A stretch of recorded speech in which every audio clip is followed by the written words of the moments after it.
And so a business owner who doesn't even know what their own purpose is can't get a staff to do their jobs because they also don't know what their purpose is. Right. So when you start saying, this is our mission statement, these are our goals, these are what we want to do, everybody starts to agree like, man, that's a great idea. Yeah, that's really good. And then it starts to become a team.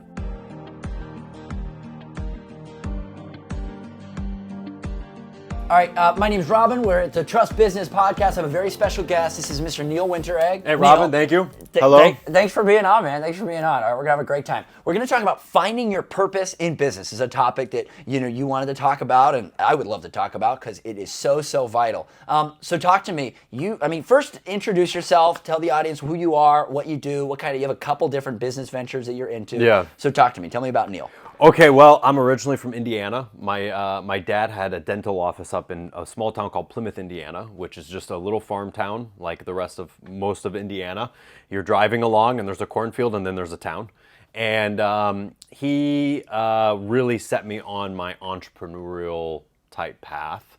And what kind of business did your dad have? well, he was a dentist. Okay. And being in a small farm town, he felt very limited as to how successful you could be. And you're told that the demographics of your area are going to dictate what you can do. And so he would hire business consultants to come in and they would say, well, you're in this small town and there's too many dentists and your building is in a bad location. And he agreed with them that because he had a bad location and because the town only had 8,000 people and there was 9 dentists and the ADA says you're supposed to have 2,500 people per dentist, he started to agree that, well, maybe I have to move my practice. Maybe I'm just not going to be successful. And you start to buy into the reasons why you can't be successful. Like outside influence. I love that Yeah. because like in my roofing industry, I'll tie it into something. Like one thing we do that's different is like I have in-house W-2 labor. Like I pay my labor in-house W-2. And a lot of people in the roofing industry are like, oh, there's no way you can do that. It's going to cost so much more money. And it's like, well, yeah, it is. But I feel like it also provides value to the client and value to the crew. And it's going to cost more money. I'm going to also charge more money because I do it that way. So there's sometimes like you can buy into that and go, oh, yeah, I can't do it that way. Or you That's can right. carve out your market. Go, no, I'm going to do it that way. This is how, obviously it has to be a way it can work. Yeah. But you can push past kind of outside considerations or things like that. And that is interesting. I have experience with that. That's right. And every industry has its own uniquenesses, from Yeah. dentistry, which I have tons of background in, from consulting in it, to roofing, to, just about anything, car manufacturers, whatever. They have these ideas that they buy into, and sometimes they're correct and sometimes they're not correct. And in my dad's case, and really in most businesses' cases, the success of your business is not limited to your location. It's not limited to how many people live in your town. Yeah. And yet, the only people who believe that are people who are struggling in business. Because the people who are successful in business go, that has nothing to do with it. But when you're struggling, you go, well, why can't I make this work? Oh, well, it's my area. Oh, that makes sense. And then you talk to your buddies who are dentists and they go, yeah, it's slow for us too. And you go, see, I'm not the only one, right? Oh, yeah, it's the industry. You can't do anything about it. And then you go into agreement with that. When you go into agreement with that, you've lost. Because now you can't do anything about it. Now you are the effect of the weather, the town, the city, and all that stuff. Now, does that mean that nobody's location ever in business has harmed them? No, I'm not saying that, right? Yeah. If I want to go be a dentist and I set up shop in a town with 50 people in a 50-mile radius. in an island. Yeah. I'm not going to do very good, right? But, that's different, right? Yeah. So eventually my dad found a company. Like tell me here, I'm Yeah. in Tampa Bay, I have a roofing company. People Yes. tell me all the time, I get on a podcast with them, I talk to them like you've done well in Tampa Bay. It's so saturated, right? Florida's really saturated for roofing. Yeah. There's a roofing company on every single corner. Well, hell yeah, there is. And it's going to be anywhere you go, there's going to be a ton of roofing companies. There's a market here. There are millions of people who live here. You That's have to right. get in there and grab your market share. So I love that attitude. That's so And what I important. always tell my clients is, the only competition you have is really yourself. Because in reality, all you have to do that's better, other than actually roofing, okay? Obviously, you have to be really good at roofing, okay? But let's just say 10 companies all had the same ability to do the same roofing to the same degree of quality. Yeah. The thing that's going to separate them out is how they handle their internal aspects of the business that makes them better than their external influences of the business. Right. Stuff like just answering the phone. Stuff like calling people back. these things are things that you think, well, everybody knows how to do that, and yet they don't. No. And so those are the types of things that separate you. So what my dad had to do was he had to figure out what was he doing wrong internally. And after he got trained by a company on how to do that, in 60 days, his dental practice did $10,000 more in that month than it had ever done in the 10 years before. Wow. So what did he change in 60 days? Did more people move to town? No. Did 5 dentists leave town and that's what made him? No. He changed what he was doing internally. He changed how he communicated to his patients, and he changed all these things. And within 6 months, he was so busy he needed another doctor to come in and be an associate. And within 18 months, he was bored because he was only working 2 days a week. The practice had basically tripled at that point, and he could do whatever he wanted to. So at roughly 38, 39 years old, he realized, well, I kind of already beat dentistry because now I know how a business works. So he sold his practice, and we moved to Chicago. I was about 7, and he became a partner in that company. And so in the consulting firm, he's a partner. That's right. Now. He became a partner in that company, and I grew up around the business side of not only dentistry, but just of business as a whole. And so when I was like 14 years old or so, I wanted to buy video games and stuff like that. So my dad would pay me money to come into his office and like shred papers and stamp envelopes and this kind of stuff. And, I think I was getting $5 an hour, but I felt like it was awesome, Yeah. Well, then he started paying me to go in and basically do like the management training that they do. Yeah. And so I started going in and taking these management courses, and I thought like I'm getting paid to come here, like I'm getting a deal, right? Yeah.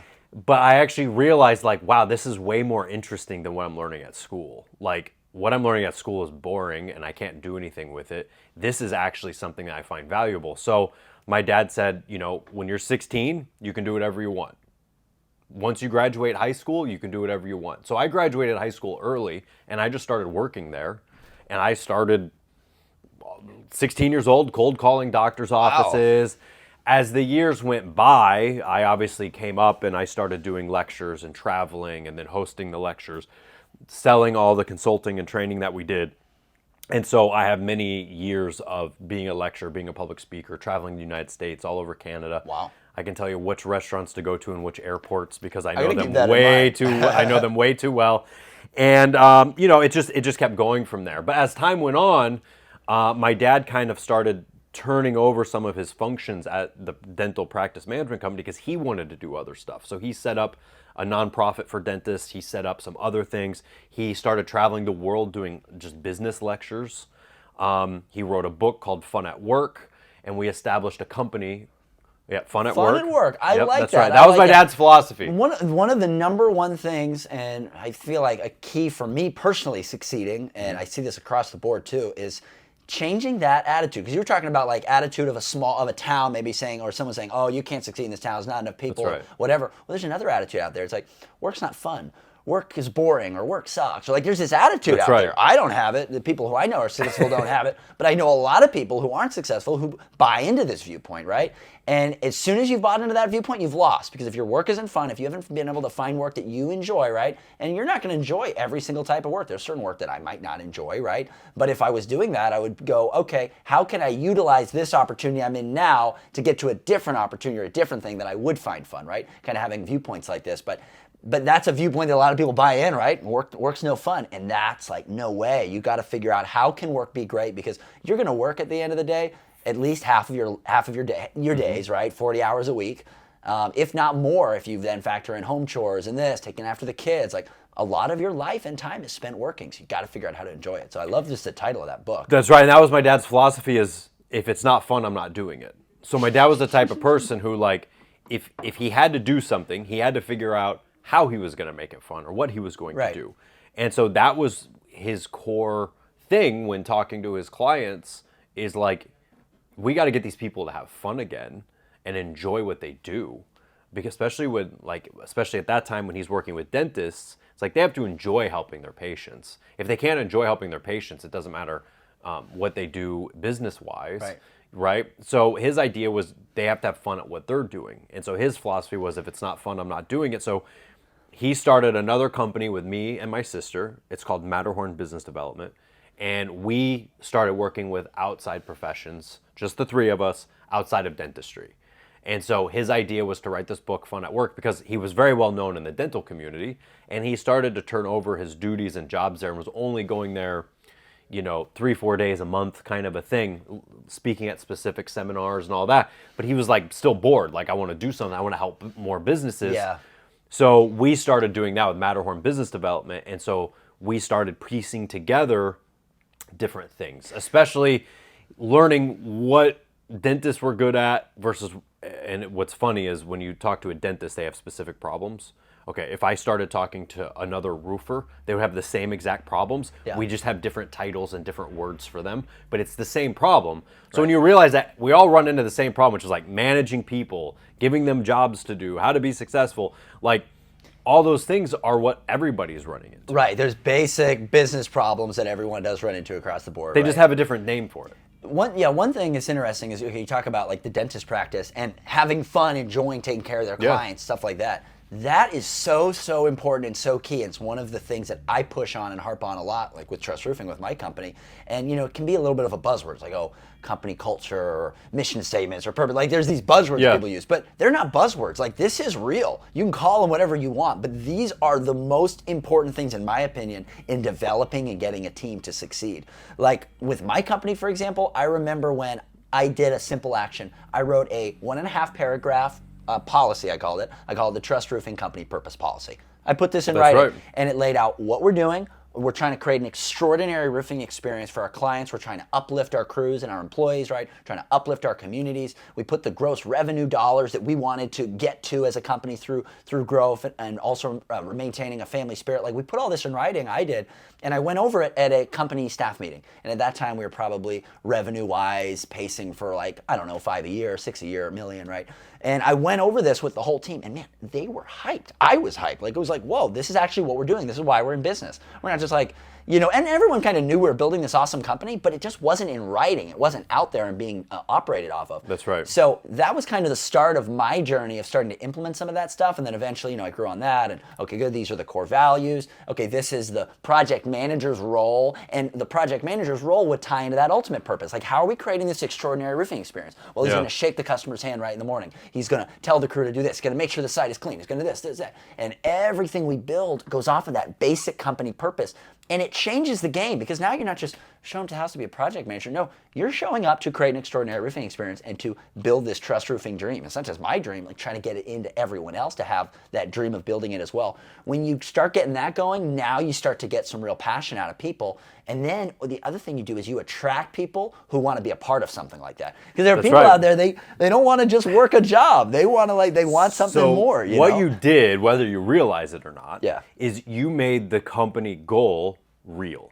Yeah. So by having the mission statement, by putting this stuff up, Yeah. by doing all that, you're getting everybody to agree that that's what they want too. And when you get more and more people to agree with something, the more and more real it becomes. Yeah. And so a business owner who doesn't even know what their own purpose is can't get a staff to do their jobs because they also don't know what their purpose is. Right. So when you start saying, this is our mission statement, these are our goals, these are what we want to do, everybody starts to agree like, man, that's a great idea. Yeah, that's really good. And then it starts to become a team. A team operates fully off of an agreement and agreements with each other.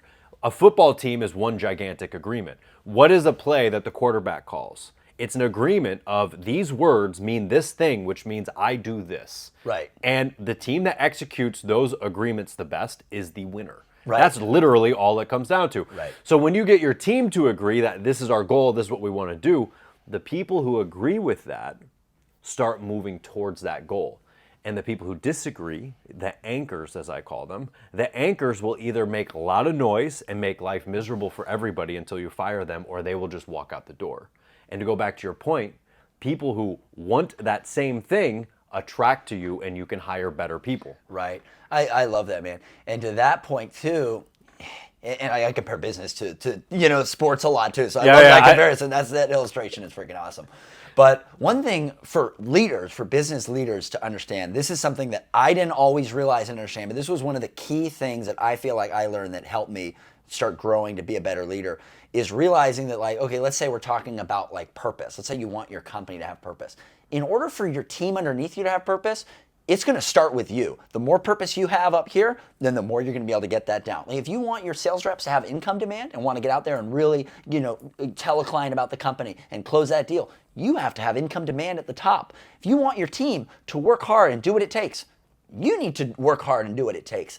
And to the degree that you're doing that is the degree you're going to get it at the team. And every single time that I've looked across the board and seen, oh, I'm not getting enough out of that employer, oh, they're not doing enough there, I look in the mirror and I'm like, do I want enough of that myself? Did I really reach for that enough myself? Did I get with them enough, right? Or whatever the case may be. Or like you said, are they just an anchor? Are they just on the wrong bus simply? Because it might even not be sometimes that a person's like, quote unquote, a bad person or they're not a good worker or like whatever. Sometimes it's like they literally don't fit in with that culture. They could fit in with another culture over here because there's different cultures. Like for sure. One company's purpose could be like, make so much money and do this and that. And another company's purpose is create this incredible experience. It's like they're both okay purposes, right? It's just, well, then you've also got the companies where nobody cares. I know, that's the worst. So you were going to get staff who don't care, who want to work for a place that doesn't care. Right. And so in my line of work, because what you're saying is absolutely correct, when I go into a business that's struggling, there's always one or two people who get pissed off when, I start coming in and saying, what the hell is everybody doing here? Because they're used to not working. You know what I mean? They don't want to work. Yeah. So then I come in and I start putting in statistics and organizing. And of course, the people who don't want to work are the ones who scream the loudest when you start talking about having statistics and staff meetings.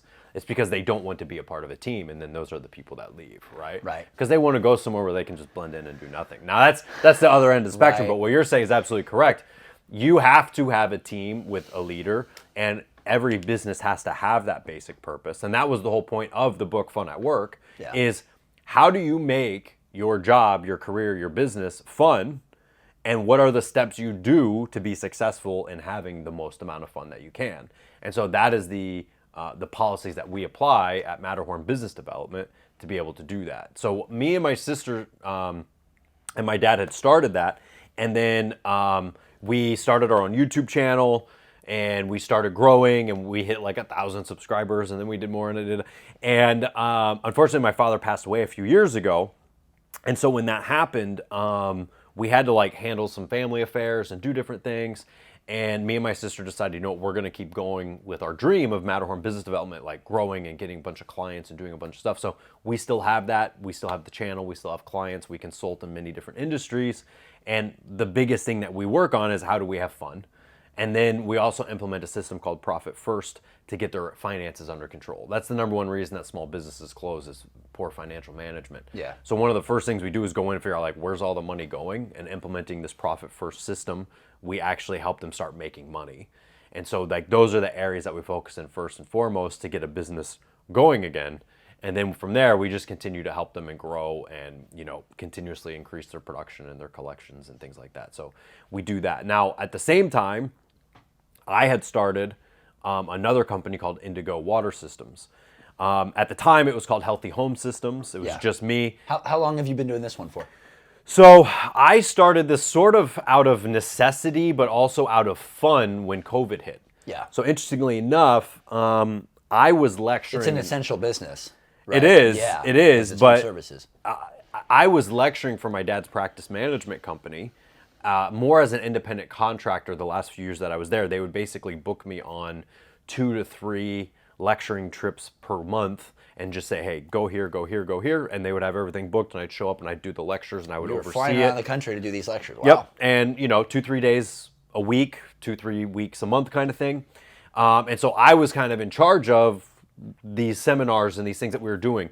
Well, when COVID hit, obviously everything stopped, right? Yeah. So then I ended up having like 2-3 days a week where I have been doing that schedule for like, 8-9 years, right? I've been gone every weekend for like 8-9 years, right? So now all of a sudden I've got like 3 days a week where I'm like, what am I doing? What am I doing? Right? Yeah, I need to get something going. And I had a friend here, it was like a family friend who is basically a water chemist and somebody who probably knows more about water than he's probably one of the smartest guys on the planet when it comes to water. And we knew him because my mom had gotten a postcard from him in the mail in like 2006 or something like that, 2007. about a chlorine-free pool system that he sold. And so we ended up buying this system that he had that you put on your pool that used no salt, no chlorine, no nothing.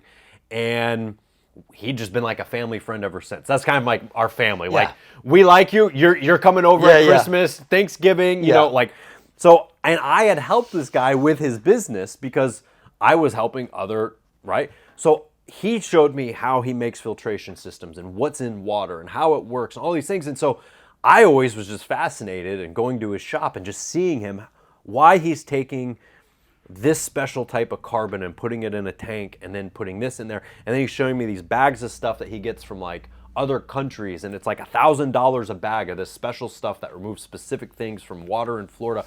And like, this dude just knows it, right? It's fascinating, yeah. So then during COVID, I'm on Facebook and I see people saying, you know, hey, I need something for my pool, and I need something for I would need a water filter for my house, and this and that. And this guy doesn't have Facebook, and he's not on, you know, social media, he's good and whatever. at creating the product, but not necessarily promoting and marketing it. He has a ton of business with medical facilities and Yeah. places like that. Like, he is known. Like, his phone rings, right? Right. But how do you refer him? So Like a business to business type exactly. of thing rather than So business to consumer. I was yeah. like, hey man, I've got some time on my hands, and I know your products pretty well.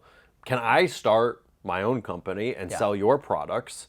And start doing Facebook marketing and start doing things. And my clients are my clients, and I use your equipment and all that. And he was like, yeah, I don't care, right? So we started working together. And really for about 3 years, he mentored me. I mean, if I had somebody who was like, hey, I'm interested in a filter or this, he would come with me and help me talk to them. And I learned from him how everything worked. And it sort of was like my weekend hobby. And it's funny to say this, but like, there was days where like in the morning I'd be like lecturing in like a suit and tie to like a group full of business owners. Yeah. And then at like 2:00 in the afternoon, I'm like brushing somebody's pool, checking chemistry. But You're like daydreaming in the lecture, like, man, I can't wait to be sweeping that pool. But you know what's funny is like, it was actually like really therapeutic to be like so fixated like in somebody's business and then be like doing something completely different. Completely different. And I was like, not many people get to do something like that. No. You know? And so I learned how these water systems work and how to put it onto a house and what a softener is versus this and that, and you know, how to run a pool with no chlorine in it with the special filtration and the special filters and, you know, all this type of stuff. And I decided, you know what? This is like a product that could be huge. Yeah. And in this area, as I learned more and more about the need for water purification in this area is huge because there's a lot of like hard water and like. Well, yeah, we get hard water and we get all that, but there is stuff that's showing up in water supplies across the United States that are never going to leave. Right. And there's no EPA standards on how much is supposed to be there, how to get rid of it, how to do these things. Well, this is what we do, right? So I decided, because of the need and just seeing my clients doing better with my product, I was like, I want to do more with this. So I brought on a partner to help me because I'm great at the customer service, the sales. I mean, this is what I've trained people to do for 21 years, right?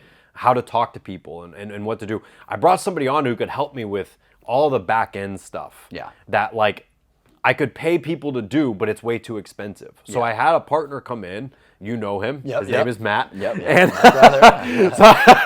so I brought on Matt, and he built out a website and changed the name to Indigo Water Systems. And we want to, and we created. I think it's an awesome freaking name, by the way, Indigo Water Systems, because Indigo, you know, it's just like it jumps out, and you're like, Indigo, what's that? By the way, full credit to my brother Matt. I just want to give him, this guy's a freaking marketing whiz.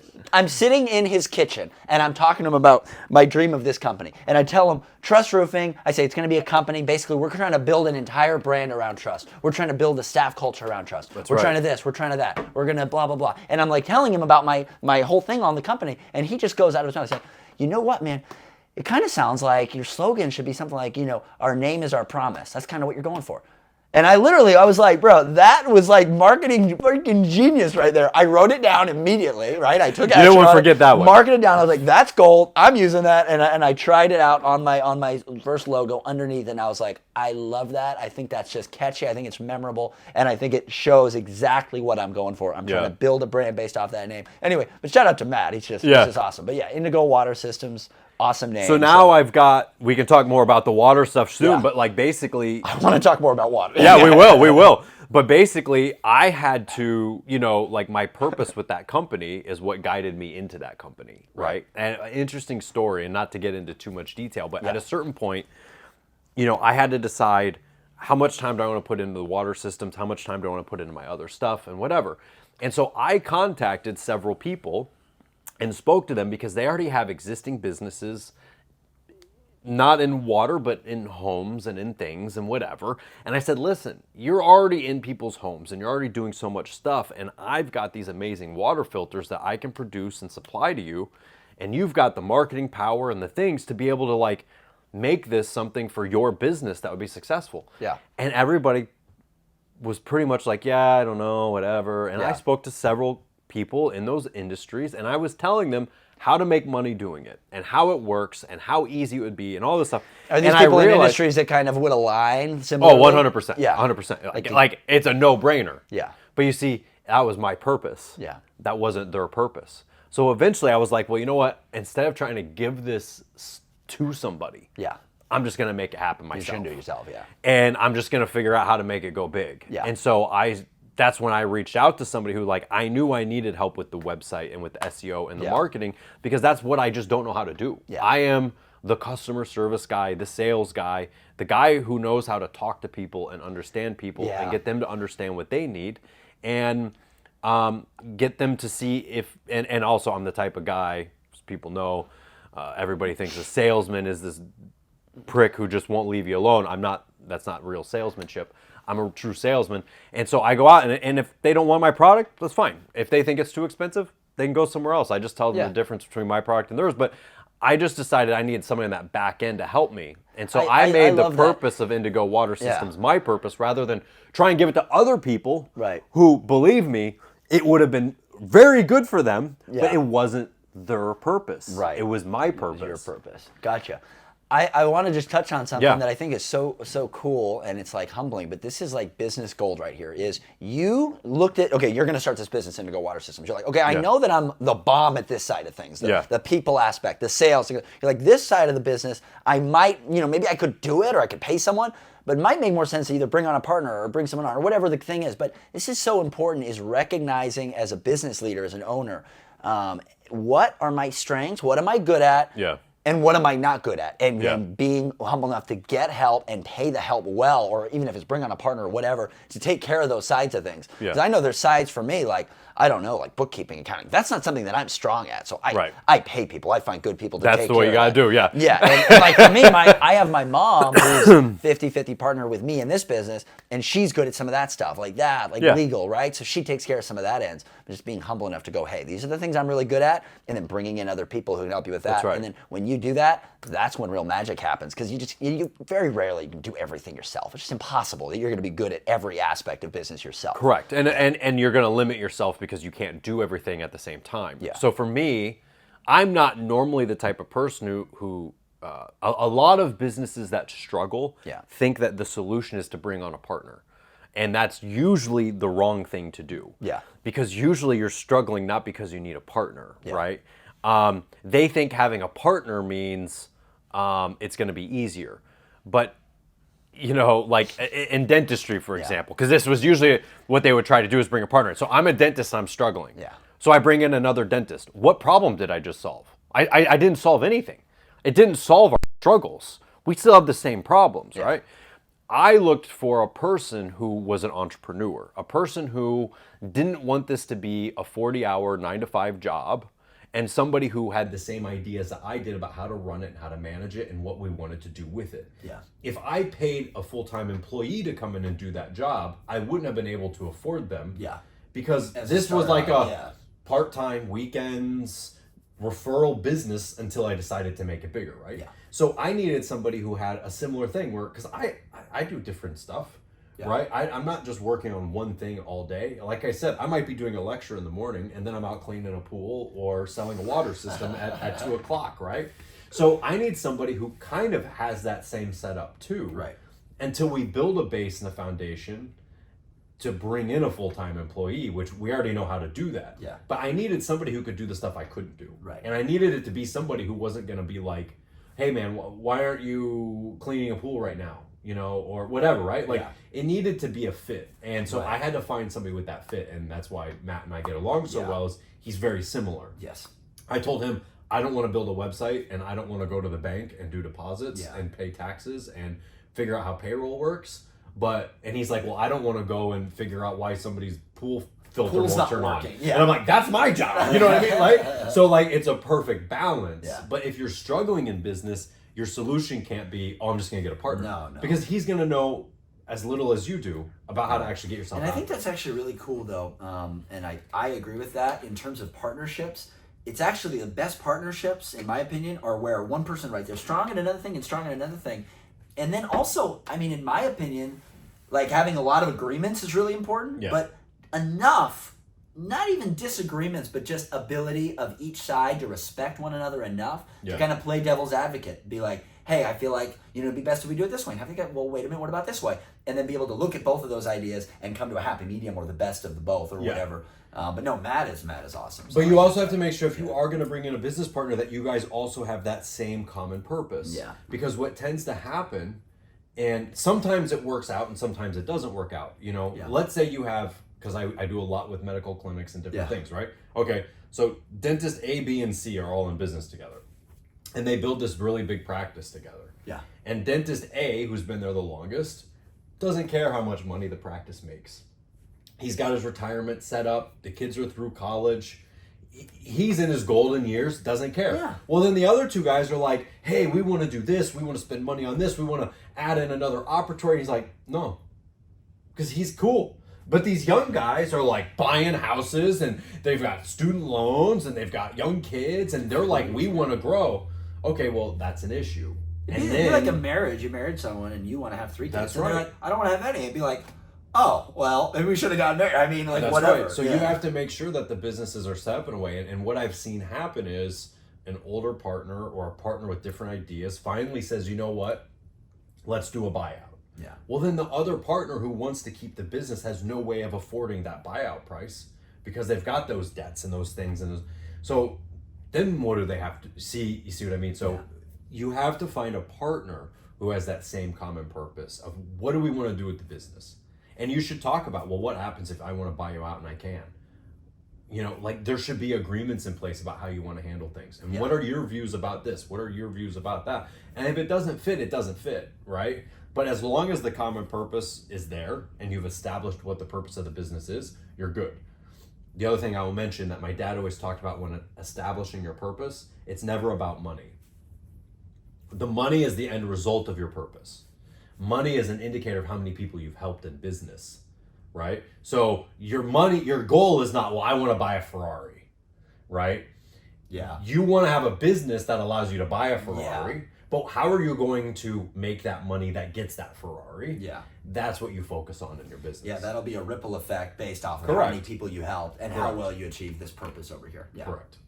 I totally agree. And across the board, I feel like the most successful guys, that's almost always the case. Very rarely you have someone who just, they always talk about the money, But I feel like even them, behind the scenes, if you really got deep on it, what was their purpose? It was something different. Like they really wanted to maybe help their kids and their family, or they maybe, you know what I mean? Something more like that. It's always a lot of people and help and stuff like that. Yeah, I mean, some people are very money motivated and that's all they care about, and that's fine. And sometimes those are the guys that do get really successful, and it is what it is. But for the average person, 99% of the people, if you focus on the purpose of your business, the money follows it. Yeah. But if all you focus on is, oh my God, I can't pay my rent and all this other stuff, then you have issues. Yeah. So you got to really focus on, like, what are we here to do? Right. And that's the first thing that I tell. Some of my consulting clients are people that live in other states and I don't get to meet them and see them. Yeah. And let's say they come to me and their business is 60, 90 days away from basically being bankrupt. Yeah. Okay, they have 1,000 problems in their business.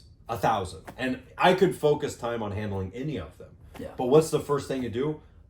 Go make money. Yeah. Like, okay, how are we going to make more money? I know that that's on fire over there, but it's just going to have to burn longer, because until you have money, it doesn't mean anything. Like, you have to pay your rent in 10 days. Yeah. So let's just focus on having fun and who are we going to help today? And focus on that. And then once the money starts coming in, then I can focus on other problems. But without the money, It's like, who cares? Yeah. You know what I mean? Like, staying calm and collected and driven like that, even despite a crisis. That's awesome. Exactly. What's okay? Talking about purpose. What's your guys' purpose with Indigo Water Systems? We want to have scientifically better water systems that create better filtration in new ways that makes water safer and more. Basically an improvement upon anything that's been done before. Wow. In the water industry, most systems and things that are out there have not changed in a very long time. I mean, swimming pools, for instance, how we take care of what we do with swimming pools has not changed for a long time, other than salt cells, which is still just a chlorine pool, and everybody thinks it's not, but it's literally called a chlorine generator. That's what the salt does. People argue with me about their swimming pool. No, it doesn't have chlorine in it. It's a salt pool. And I go, let me show you something. What does that say right there on the salt cell? Chlorine generator. Yeah. And then I test it, and it's got 4 times the amount of chlorine it should have in it. And I go, that's your swimming pool. It's a chlorine generator, right? So in reality, it hasn't changed. So we have different ways of using filtration that actually does what it's supposed to do. Wow. And we want to take that and we want to make that a nationwide product. My manufacturer is going to have something here very soon that is literally a filtration system that nobody else has ever duplicated or created before. Wow. That's very amazing. It will remove everything a home needs to remove, but it has a very unique setup and system to it, which I can't really go into. Yeah. That basically restores and refreshes the filter media all the time. So basically you guys are kind of starting off with this Tampa Bay market as kind of like a trial run, but then you eventually want to expand it out and get it out. That's right. We want to have something that is better than what you're going to find from these other big box companies and is actually going to provide a better service and a better filtration quality at a better price. Wow. Now, sometimes I can beat the competitor's price and sometimes I can't. And when I can't beat their price, I know it's a piece of junk. And I just let the person know, if all you want is peace of mind and you don't actually care what the filter does to your house, go buy that one. And if that's what you want, that's what you want, right? But a lot of times, particularly with water softeners, see, there's a difference between a water softener and a water filter. Right. And people don't realize that. Or they're told that it does everything all in one, which it doesn't. So people go out and spend $4,000, $5,000, $6,000 on a water softener that probably costs $600 and is probably half the size of what they actually need for their home. So I show up and I give them the actual honest truth of like what your home actually needs. Yeah. And what's in the water. And it's up to you to decide if you want a filter or just a softener or whatever. But we want to provide people with real information of what's actually in the water and make a system that's going to filter better, more economically, and keep their family safe. And that's what we focus on. Wow, I love it, man. Yeah, and that's really important in sales when you're getting a bid as a client, because for example, solar. Sometimes one solar company is like, oh yeah, this will cover your whole power bill. It's like, wait, no, that won't. That's not enough. Yeah. The other guy's like, this many. It's like, yeah, the bid is higher, but this is why. And the same thing happens in roofing, right? Oh, well, we're going to use this product. Well, wait, this product is like way better, and it saves you this much money on your insurance per year. So it's actually going to cross out that extra cost over time, and there's things like this. But that's the job of a good salesperson, is that educational factor. And then it's like your job is to educate, and your job as a salesperson is to help solve a problem. Funny story. This happened a few years ago, and it was one of the first times that I got a phone call from about the water systems that wasn't from Facebook, friends of friends, word of mouth. It was like somebody who found me on Google Maps, and it had never happened before, right? Because I would, and this lady calls me and starts asking me tons of questions about water and filters and softeners and all this stuff. And I found out that they were from New York and they moved down here. And if you're coming from New York to Florida, you won't even, Florida water would be like the equivalent of like an acid bath compared to what you're used to. New York City's drinking water is fantastic. Really? Yes, it's some of the best because it comes from the mountains and it's filtered and it's mineralized. And then you come down here and it's from a swamp and it's crap. The Yeti's blessed in the mountains. Oh yeah. Yeah. And she's asked me all these questions. So I ended up talking to her for like 30 minutes and just answered everything and explained to her what the different types of carbons were, this, that, and the other thing. And she goes, you know what? I am so glad I called you because I've talked to like 3 or 4 other companies and you're the first guy who wasn't a salesman. And I laughed to myself Because that's all I am. You're like, wait, that's all I'm doing. Yeah, what I do. I've had people do that all the time. Like they say about my rep, like, yeah, she just wasn't trying to sell me, just wasn't blind. I'm like, well, you seem pretty sold. You know what I mean? It's like that's. But in my mind, I'm thinking that's because I'm the first salesman you've ever talked to. The first real salesman. I'm the first real salesman. So I end up going to her house, and my system was more expensive than what she had gotten other quotes for. Yeah. And I just showed her samples of the different carbons and what's in it. And I said, this is called an activated carbon. And an activated carbon is specially processed, and this is how it works, and this is why, and this is how it removes things from your water. So she called back the other companies and asked, what types of carbons do you guys use? And they couldn't tell her. They couldn't tell her that it was this activated carbon and this and that and the other thing. So she called me up. She said, I want your system. I know it's more expensive, but you're the only guy who can actually tell me what's going on. So all I did was help solve the problem. Yeah. And that makes you feel really good when, I mean, imagine me. I've been selling dentists and consulting and training my entire life. And now here I am. I sell a water softener and a home filter to somebody. And it's just like a different kind of rush and a different kind of high when for your whole life you've been selling like the same stuff. Yeah. And then you're like, I can sell anything. If I can find the problem. If you understand the product and the problem, yeah. If you understand the problem, you can help sell anybody on anything. So it was like so much fun. Yeah, and to drive it back to like, okay, salesmanship and stuff like that, and link it back to purpose. Like as a salesperson, as a business owner, whatever, you need to be.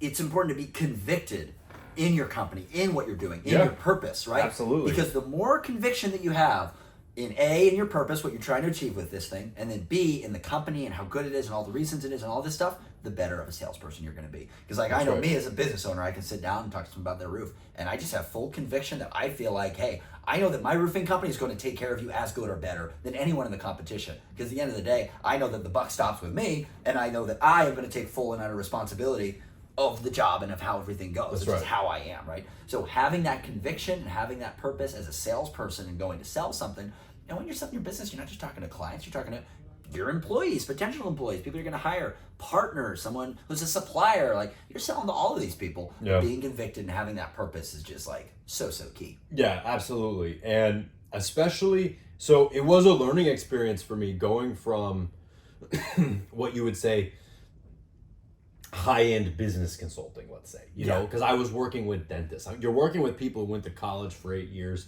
and they have, you know, access to a lot of money and debt, and they have hundreds of thousands of dollars in debt. And, you know, it's a different clientele than a homeowner that just calls you off your website or whatever, right? Yeah. So like it was a different process to learn, but the same mechanics and the same principles are applied. Yeah. But going into the trades was very interesting because you start to find out that everybody in the trades all do the same thing, and it doesn't make any sense. And so like all I had to do was just do something different from everybody else. For one, like answer my phone and call people back and show up on time. You know, I have had so many people. A lot of people in the trades, you know, one thing I find selling my company stuff, like a lot of, and it's in every company, there's some companies who are very good salespeople and they're very good at pitching their product and all that, but there's some who just, I feel like their process is just like, we're the best, we're the best, we're the best. Like, but why? There's not enough why behind. What is it that actually separates you from Joe and Billy and blah? And for a consumer on the other end, they don't want to just hear, "Oh, we're the best. We've been around since 1983. We've done this and we've done that and we've." It's like no. What they want is they want you to understand what is their unique problem, their unique situation in life. What do they need out of this roof replacement? Maybe what pain points have they experienced before on other ones? What are the ones they're trying not to have on this one, right? Understanding their unique problems, then coming in and helping solve them. Going, yeah, this is the solution to your unique problem right here. Not just like, oh, Trust Roofing's the best. Like, yeah, sure, I think Trust Roofing's the best, but I'm not just going to try to sell with that. Like, that's not going to be how I lead. I'm going to lead with, hey, no, the way that we solve that problem is we actually have in-house labor. This is how that works. Okay, the way we solve that problem is we use these kind of nails. The way we solve that high insurance, right, is we do this and we do that and we do this, right?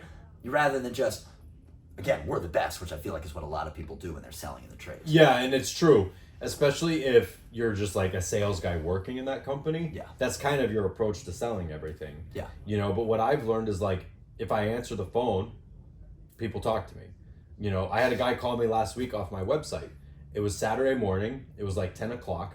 I had just finished, I had one of my clients' pools to check on. I only take care of, by the way, about 3 of my customers' swimming pools. Yeah. And one of the reasons I do that is because I want to get a swimming pool in my house just so I can have you. one of the reasons I do that is because I'm actually always learning. Yeah. Like I made a mistake at one of my clients' pools by using the wrong. We all thought that this was this, and they were out of this usual type of stuff that I used, and I bought a different one, and it didn't actually work the same way, and I couldn't figure out why the pool wasn't doing what I wanted it to do, and realized that there was one different chemical compound in this type of acid that wasn't in that one that actually caused it to not do what it was supposed to do. So I'm actually always learning by always being there, taking care of like what's going on. Right? I love that. I love that philosophy. Like just the way you're building this company. You're kind of starting like you're literally doing the pool cleaning. There's a lot of entrepreneurs who be like, "Oh no, I'm too good for that." It's like no, that's a key part of your business. Because the more you understand that, now imagine, let's say, in a year from now, and now you have a pool tech who you need to put on and train. Man, you're going to be able to train the heck out of that guy, and you're going to understand what actually goes on in the field in a way that you might not be able to understand. And what's funny is that I actually don't know how to take care of a traditional pool. Yeah, I've actually learned how to take care of one of our types of pools. Yeah. But knowing what I know about chemistry now and what things work, I know that the other pool companies out there, I know what they're doing wrong, and it's all of them. Yeah. So, and I learned that just by learning how to actually have a pool that has no chlorine in it, stay clean. Wow. To see what they're doing wrong. It's very fascinating. But it's just interesting that it's just all you have to do is answer your phone and call people back and show up on time. And I've shown up to people's homes on time or 5 minutes early to an appointment, and they're not there. And then I call them and they go, "I'm so sorry, I didn't think that you'd actually be there on time. So I'm actually down the street, but I'm on my way now." Like they told me to be there at 2, but they didn't expect me to be there till 2:30. You're onto something for sure. You're onto something for sure in the trades. Some of the most simple things, like just how quick you communicate, how quick you respond to that, how quick you send the invoice, how quick you send the photos when they need it, just how polite you are. You know what I mean? Just these simple things, which sound simple, but it's actually incredibly complex when you look at the nature of, like, especially scaling, getting all of your employees also trying to operate that way. If you can achieve those basics in the services, man, it's gold, because a lot of companies just are not grabbing onto that just simple, how do we professionalize this industry and this space and going after those simple things. So, but anyway. Every industry has its things Yeah. that whenever I go in and start working with a business, if I'm going into an industry that I've never worked with somebody before, and I start having them tell me about certain processes, and I go, man, that doesn't make any sense, because if I think, what would I do? Right. And so then I ask them, well, why do you do it that way? And sometimes there are really good legitimate reasons, and it's just because I don't know. But a lot of times people go, well, that's just how we've always done it, or that's how everybody does it in this industry. And I go, okay, well, why don't you do it this way?